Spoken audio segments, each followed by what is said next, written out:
আসসালামু আলাইকুম। কেমন আছেন সবাই? আশা করি আল্লাহর রহমতে সবাই সুস্থ আছেন, ভালো আছেন। আজ একটা স্পেশাল রান্না আপনাদের সাথে শেয়ার করছি। প্রথমেই গুঁড়ো মশলাগুলো আমি হালকা গরম পানি দিয়ে ভালো করে গুলে নিয়েছি। এবার যেহেতু বেগুন রান্না করব, তরকারিটার নাম হচ্ছে দই বেগুন। বেগুনটা ভালো করে গোটা গোটা হলুদ লবণ মাখিয়ে রেখেছিলাম, সেটা তেলে ভেজে তুলে নিয়ে এবার বাকি তেলে আমি ওই গুলানো মশলাটা দিয়ে ভালো করে কষিয়ে নিয়ে দিয়ে দিলাম গরম মশলা।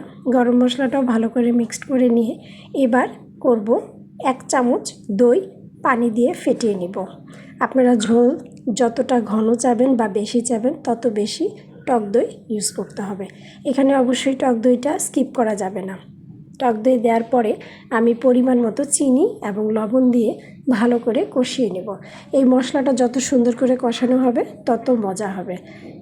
এবার মশলা কষানোর পর আমি ভাজা বেগুনগুলো দিয়ে দিব।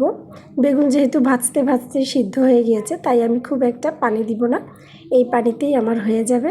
সবার শেষে একটু উপর দিয়ে ঘি দিয়ে দিতে পারেন। অনেক মজা হয়েছে, অবশ্যই সবাই ট্রাই করুন।